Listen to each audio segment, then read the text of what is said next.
Assalamualaikum warahmatullahi wabarakatuh. Selamat pagi, selamat bersantap sahur buat teman-temanku semuanya.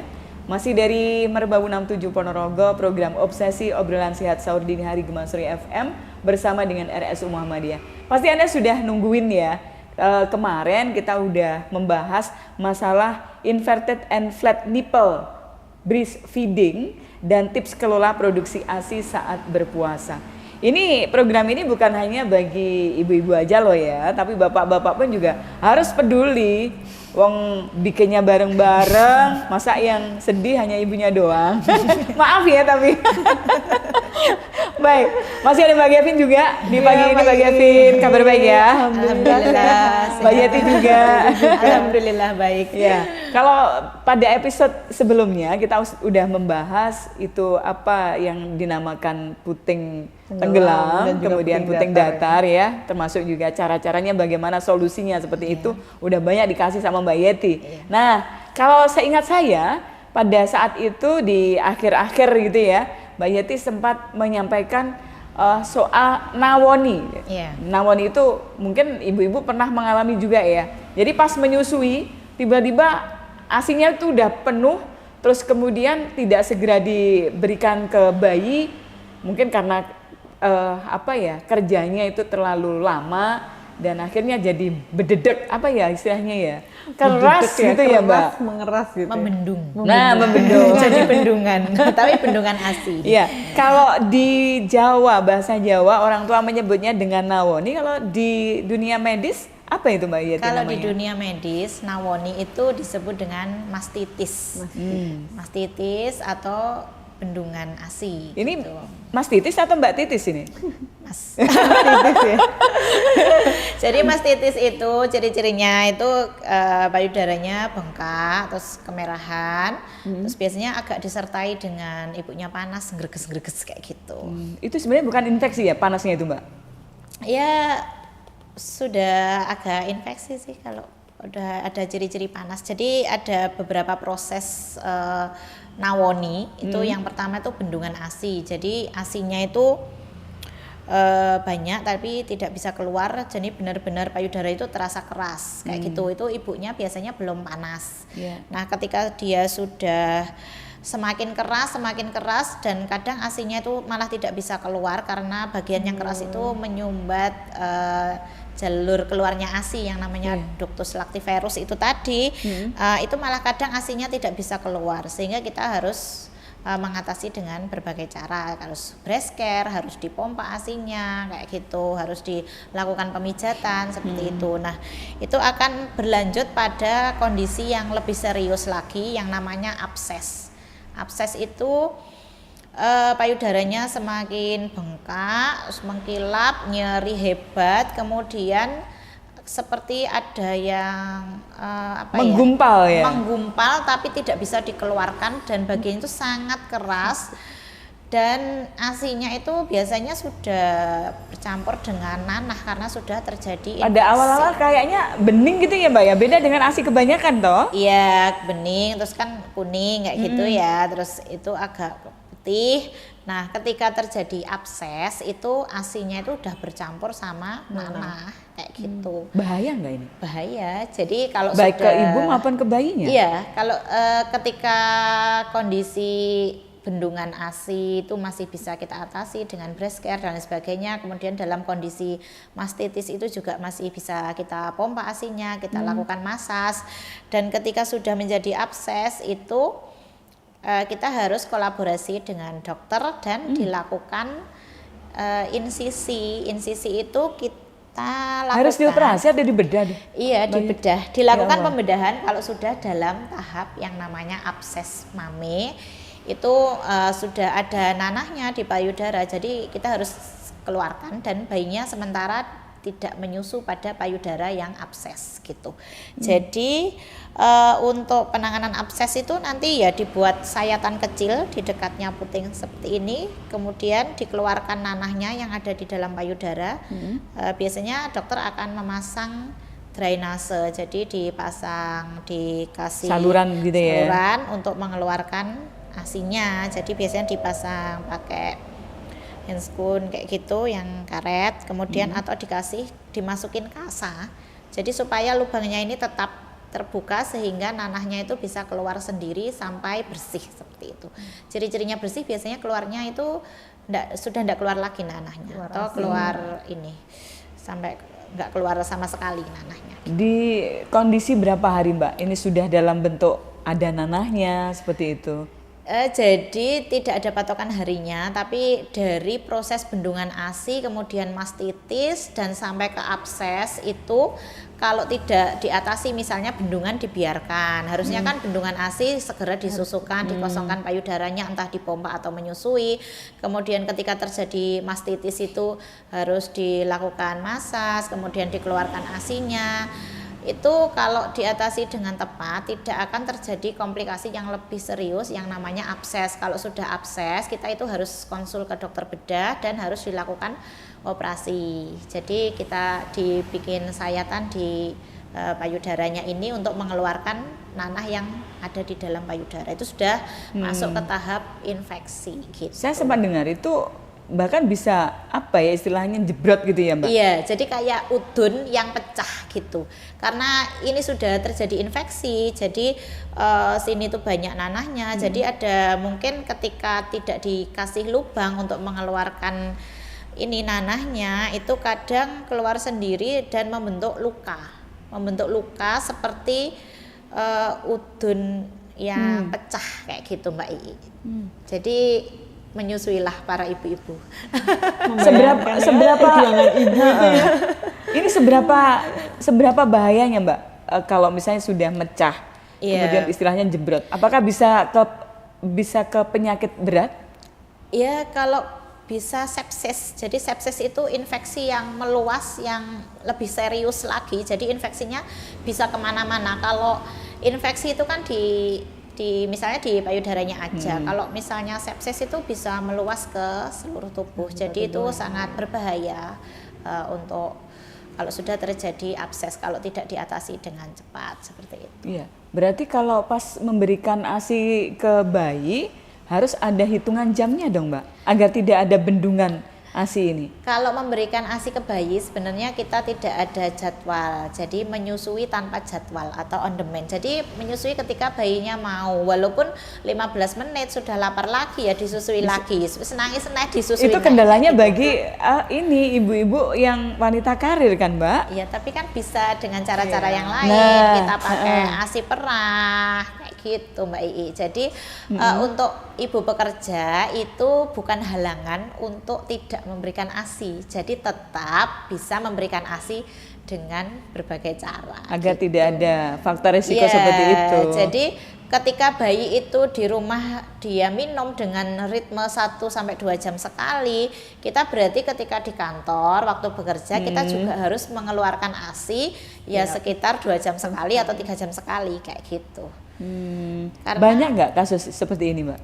Yang kasus banyak apa Mbak? Kasus ini tadi nawoni itu tadi. Oh, kalau bendungan ASI itu lumayan banyak. Kalau yang sudah ke mastitis itu ya enggak terlalu banyak. Nek abses ini angkanya sih sangat kecil. Mungkin kita dapat kasus abses itu 1 bulan 1 atau 2. Yang itu yang komplikasi bendungan ASI yang sangat serius. Tapi kalau untuk kasus bendungan kayak gitu ya lumayan karena pengosongan payudara yang tidak sempurna, tidak sampai kosong kalau menyusui, sehingga memang harus benar-benar kosong gitu ya. Iya, ASI kan berproduksi terus akhirnya jadi membendung. Kalau membendung sudah menyumbat ke saluran ASI, malah kadang tidak bisa keluar ASInya. Jadi harus dimasas, harus dikompres, harus dimasas, dikeluarkan ASInya pakai pompa seperti ini. Jadi itu malah lebih sakit. Lebih sakit kan? Iya, karena biasa aja sakit apalagi kalau sudah nawoni ya. Jadi lebih baik memang dihisap bayinya. Ketika dipompa dalam kondisi tidak bendungan aja juga sakit, apalagi dalam kondisi ASInya itu payudaranya penuh dengan ASI gitu. Itu lebih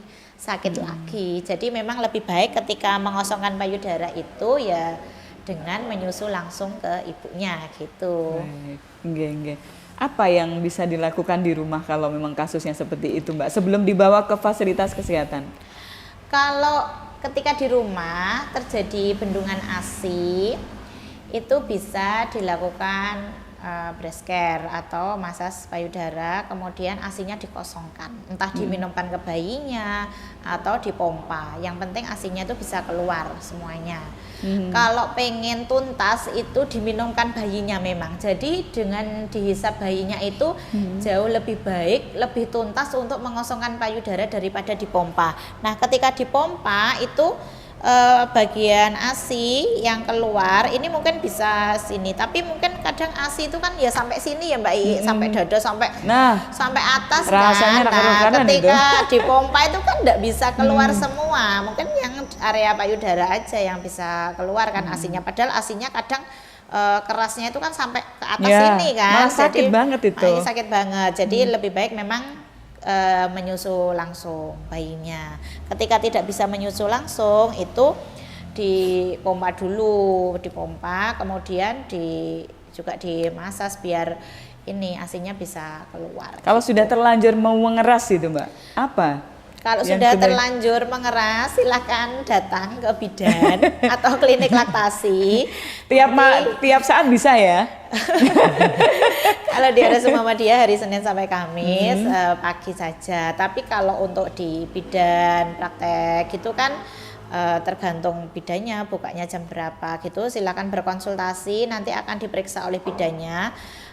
Ini masuk dalam kondisi yang mastitis atau abses. Kalau kondisi mastitis itu masih bisa menyusui, kemudian misalnya panas ya mungkin bisa minum paracetamol, kemudian tetap menyusui bayinya. Tapi kalau dalam kondisi sudah abses yang benar-benar mengeras, ada sumbatan ASI, nyeri hebat, payudaranya itu sampai keras, kemudian mengkilap dan ASI-nya kadang tidak bisa keluar sama sekali, salurannya tertutup, memang harus dilakukan tindakan bedah. Jadi silakan berkonsultasi ke bidan atau klinik laktasi kalau sudah tidak bisa diatasi di rumah seperti itu. Ada nggak obat? Misalnya agar ini bisa cepat luruh gitu Mbak. Sakitnya luar biasa itu Mbak.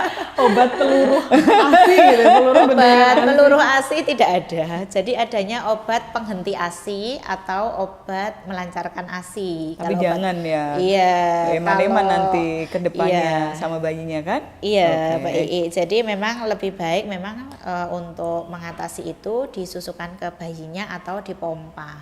Ketika terjadi bendungan jangan sampai berlanjut ke mastitis atau abses gitu. Ya, baik. Inge, menarik sekali perbincangan kita dan sayang banget kita harus break dulu. Sabar ya teman-teman. Nanti setelah beberapa iklan kita akan kembali masih di Obsesi Obrolan Sehat Sahur Dini Hari Gema Surya FM dan RSU Muhammadiyah Ponorogo.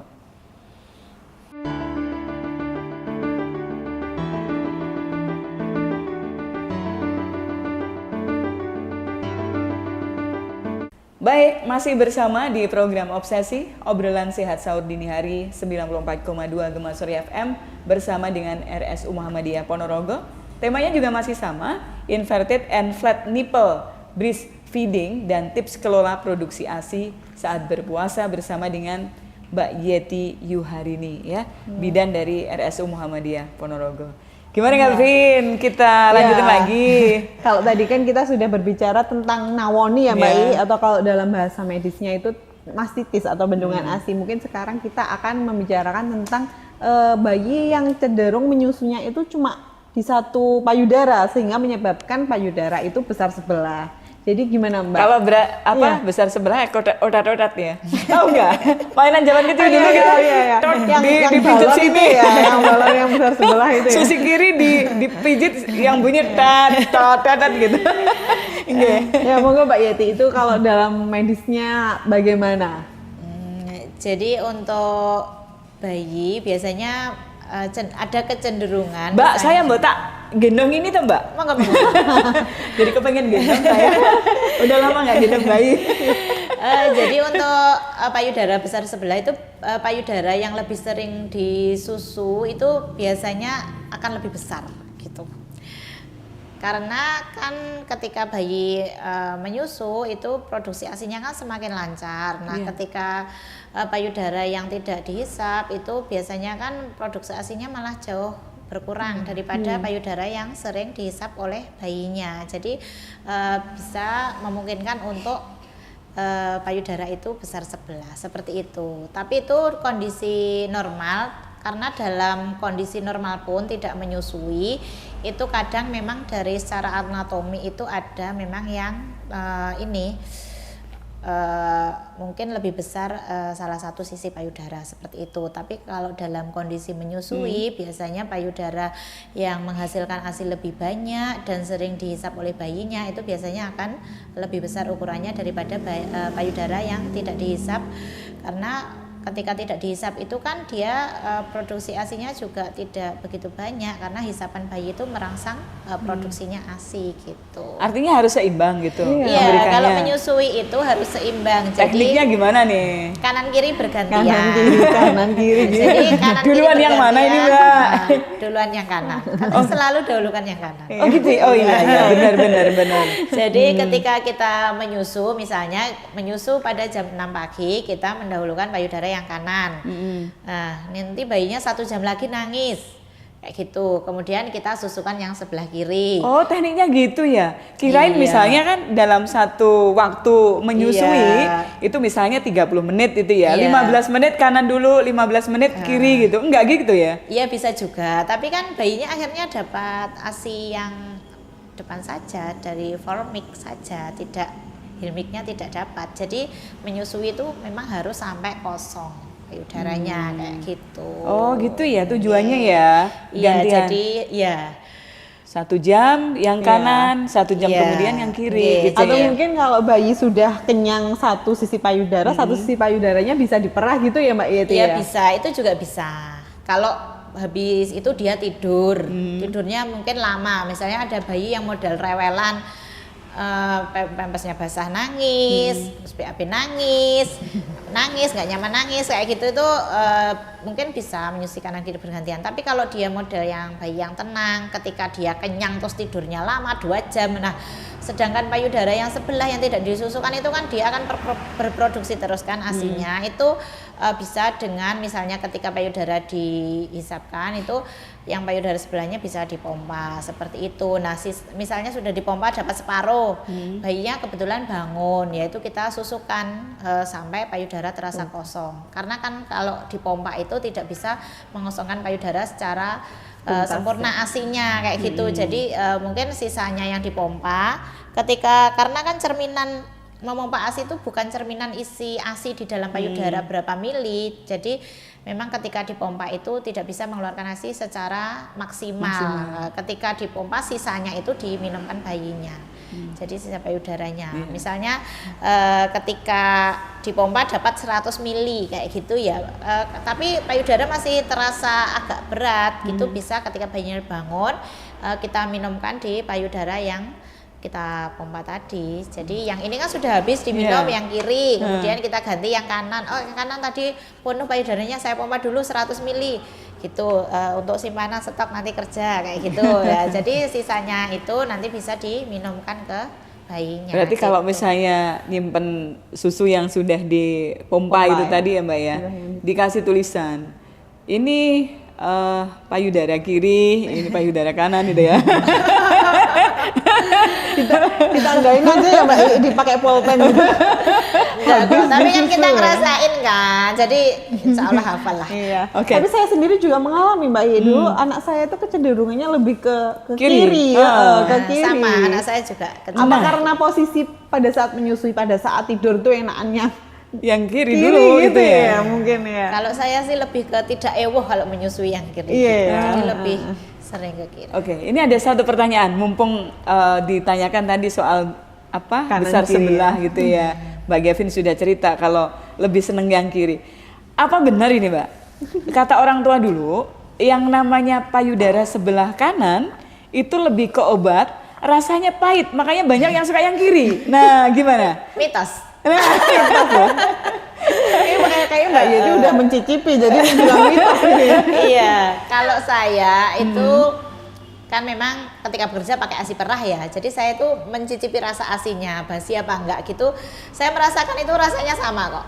Oh, Gitu. Kirianan sama ya? Sama, Berarti memang mitos itu ya? mitos.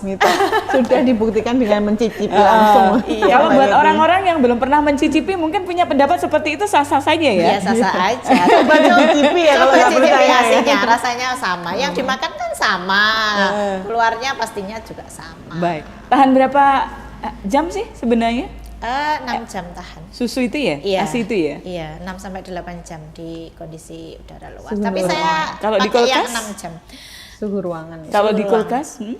Kalau di kulkas Kan ada banyak tuh yang ditaruh di freezer Oh iya, kalau berbotol-botol di begitu. freezer yang besar, yang khusus freezer itu bisa sampai 6 bulan. Oh, Kalau di freezer yang kulkas 2 pintu itu bisa tahan sampai ya 3 sampai 6 bulan bisa. Tapi yang freezernya terpisah. Tapi kalau misalnya di kulkas yang Satu satu pintu, pintu ya. itu 1 minggu. 1 minggu. siap. Baik. Nah, ini kebetulan kita juga Iya. lagi puasa Mbak Gevin. Senang puasa, gimana ini Mbak Yeti? Kalau ibu yang menyusui puasa itu aman nggak sih sebenarnya? Kalau menyusui bayinya umur 0 sampai 6 bulan itu kita nggak nganjurkan untuk berpuasa karena bayi hanya minum ASI saja, sedangkan ibunya nanti kalau kurang asupan nutrisi atau cairan pasti keluarnya ASI itu kan juga Sedikit ya. akan berkurang daripada ketika tidak berpuasa kayak gitu. Sedangkan bayi itu full minum ASI. Mungkin untuk ibu-ibu yang menyusui bayinya 0 sampai 6 bulan kita tidak menganjurkan untuk berpuasa dulu karena kan udah ada keringanan kalau Ya, dibolehkan Iya, toh. dibolehkan Apalagi untuk kalau tidak misalnya berpuasa. mempengaruhi kesehatan anak-anak malah justru Iya. ini Ya, bakal repot kalau juga. bayinya sudah MPASI itu boleh berpuasa, tapi dengan syarat nutrisinya ibu itu tercukupi, cairannya juga tercukupi gitu, Mbak. Jadi Baik. kalau sudah MPASI insya Allah aman, tapi kalau 0 sampai 6 bulan sebaiknya tidak berpuasa dulu. Bisa diganti di hari Bisa lain kan? diganti di hari Pakai lain. fidyah juga. Bayar fidyah juga gitu kan. Kalau ada diskon kita kan seneng ya, kita manfaatkan diskon dari Gusti Allah gitu. Saya juga memanfaatkan diskon. Baik. Kalau empasi itu tadi Mbak, yang sudah misalnya bayi yang sudah dikasih makanan lain tambahan begitu ya. Gimana cara mengelola agar ketika ibu-ibu itu puasa, produksi air susunya tetap lancar, tetap mengalir begitu? Kalau ibu berpuasa itu pola makannya tetap 3 kali, jadi tidak 2 kali seperti orang-orang yang tidak menyusui. Di siang berarti boleh Ya, buka puasa enggak siang? dong. Bukan puasa beduk maksudnya. Jadi kalau untuk ibu-ibu menyusui itu sahur, makan, minumnya 2 gelas. Kan kita misalnya pakai standar 1,5 sampai 2 liter per hari gitu ya. 1 gelas kan 250 cc. Jadi kita bisa pakai rumus 2-4-2 kayak gitu. Jadi ibu makan di sahur itu makan cukup, nutrisinya cukup, porsinya cukup, kemudian Gizi minum seimbang 2 gelas air. Nah itu kan 500 cc. Ya. Nah kan berpuasa sampai maghrib. Sampai buka puasa. Sampai berbuka itu makan nasi 1 piring, porsi cukup, kemudian minum 2 gelas air juga. Nah dari maghrib sampai subuh itu kan Sahur waktunya ya? panjang, sahur kan. Sebelum tidur sebaiknya ibu makan dulu juga, misalnya jam 11 malam atau jam 10 malam gitu makan lagi, itu bisa minum lagi 2 gelas. Jangan khawatir gembrot ya, memang Iya, juga menyusui. namanya juga menyusui. Jadi dalam rentang antara ketika sahur 2 gelas, kemudian berbuka itu 2 gelas air. Nah di antara buka sampai sahur lagi itu kan waktunya panjang, itu diusahakan minum 4 gelas air. Malah 4 gelas Gitu, ya? Iya. Kan nggak harus digelonggong 4 gelas. Misalnya habis isak segelas, 1 jam 9 kemudian malam ya. segelas, Mau terus tidur. mau tidur segelas, ngelilir nyusoni anak minum lagi segelas, kan sudah 2 gelas, 4 gelas. Cukup air putih aja atau misalnya perlu susu atau yang lain, Mbak? Kalau intinya air ya Mbak Ii, intinya air. Jadi misalnya subuh itu misalnya 1 gelas air, 1 gelas kolak itu ya dihitung air kan. Iya. Kan kolak kan komposisinya air juga gitu. Misalnya berbukanya es jeruk 1 gelas plus 1 gelas air putih itu kan juga 2 gelas air gitu. Terus dari setelah isya sampai menjelang sahur itu diusahakan minum 4 gelas air. Ya terserah mau kolak, mau bubur kacang hijau, mau es Susu, buah atau jus, air putih. Susu gitu. boleh nggak? Boleh. Boleh aja ya? Boleh. Susu ibu menyusui boleh, jus boleh, bebas pokoknya. Baik. Kalau dalam kondisi apa ini Mbak Yeti, ibu menyusui yang berpuasa harus membatalkan puasanya? Jadi mungkin kita bisa trial and error gitu ya. Jadi dicoba dulu sehari ini kira-kira lemes apa enggak kayak gitu. Lemes ibunya atau lemes bayinya nih? Ya dua-duanya.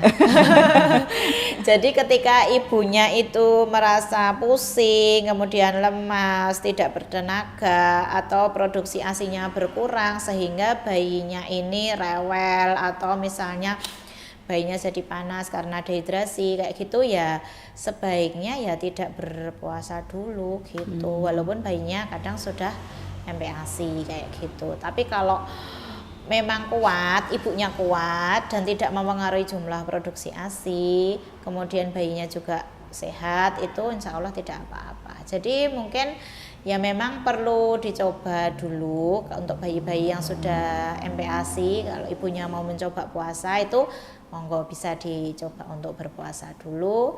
Kalau kondisinya memang tidak kuat, ibunya lemes atau bayinya juga kelihatan kurang bertenaga kayak gitu ya Langsung dibatalkan bisa saja langsung ya? dibatalkan aja daripada ibunya pingsan bayinya ikut pingsan. Iya. Satu lagi nih, Mbak. Makanan dan minuman apa yang baik bagi ibu yang menyusui? Konon kalau misalnya kebanyakan makan cabai, anaknya rembes. Nah, itu dia. Mitos atau enggak? Mitos. Makanan apa saja boleh asal tidak alergi dan makanan-makanan yang tidak menyebabkan tubuh kita sakit. Misalnya kalau makan lombok kita jadi mules, habis itu diare ya jangan makan lombok. Tapi kalau makan lombok dengan pedes yang standar, yo pokok penting kroso gitu ya ndak masalah gitu. Jadi ndak ada Nggak jadi larangan asinya sih. pedes ya Mbak ya? Boleh nggak minum es? Boleh. Boleh. Nanti anaknya pilek. Tidak, pilek itu bukan karena es, tapi karena virus influenza. Saya es terus hamil. Mantap. Hamil es, menyusui es. Tapi mungkin pada ibu-ibu yang alergian ya, kadang minum es langsung gebres-gebres terus jadi pilek. Karena dia alergi es ya, kadang di tubuh kan dingin. Kalau kita puasa tiap hari es gitu kadang gemberges kayak gitu itu ya mungkin lebih baik dihindari. Kita minum yang hangat-hangat. Tapi ketika minum es itu tidak apa-apa ya Lanjutkan. lanjut. Berkelanjutan. Tapi mungkin satu lagi ya, Oke. ini mungkin yang penting ini ya. Bagaimana peran seorang suami dan keluarga dalam mendukung peran ibu dalam proses menyusui ini. Ini tadi mungkin terutama untuk yang kasus-kasus ibu dengan puting datar, puting tenggelam, dan juga mungkin untuk ibu-ibu menyusui yang normal juga. Jadi untuk ibu menyusui, peran suami itu sangat diperlukan karena untuk memberikan dukungan pada ibu supaya tidak terjadi baby blues, kemudian ibu merasa diperhatikan seperti kata Mbak Ii, bikinnya berdua, ngurusnya juga berdua. Nah, itu untuk pesan untuk para suami-suami, jadi bantulah istri ketika menyusui, apalagi dengan kondisi masalah yang serius seperti putingnya datar atau putingnya tenggelam, itu bantu ibu untuk mengepaskan ketika menyusui, kemudian dibantu untuk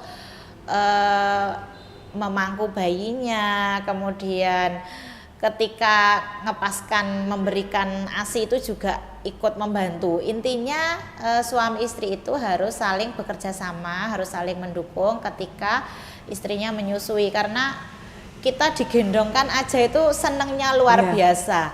Ikut ngangkat ketika bayinya rewel dipangkukan ke pangkuan kita itu senengnya luar biasa. Terus kita bapaknya bantu ngepaskan, memasukkan ini payudara ke mulutnya bayi, ke putingnya itu juga suatu bentuk perhatian yang bagi ibu nifas itu sangat berarti, dan itu akan menurunkan resiko postpartum blues karena suaminya juga ikut merawat bayinya, ikut mendukung ibu dalam memberikan asinya gitu. Tapi dilakukan bukan karena suami tapi takut istri lo ya, tapi Bukan. bentuk kasih sayang. Bentuk Iya. kasih sayang, kesadaran, dan ya itu tadi bikin berdua, ngurus berdua. Ya berarti menyusui bayi itu bukan hanya tugas seorang ibu, tapi Iya. bagaimana seorang suami juga ikut mendukung. Iya, seperti tugas itu. seorang ibu, tanggung jawab seorang ayah. Iya. Jadi dua-duanya bertanggung jawab dan bertugas gitu. Sampai gede nanti ya. Iya, jadi Kalau ada sesuatu yang mau ditanyain, Bang Gavin kemana nih? Kalau tanya tentang klinik laktasi. Nah, ke RS Iya. Muhammadiyah ya.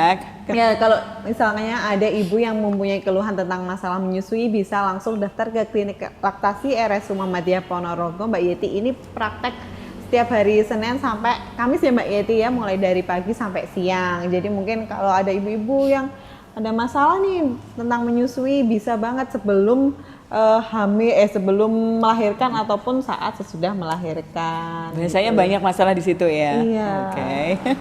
Baik, Mbak Yeti, Mbak Gavin gimana? Saya boleh pamit ya?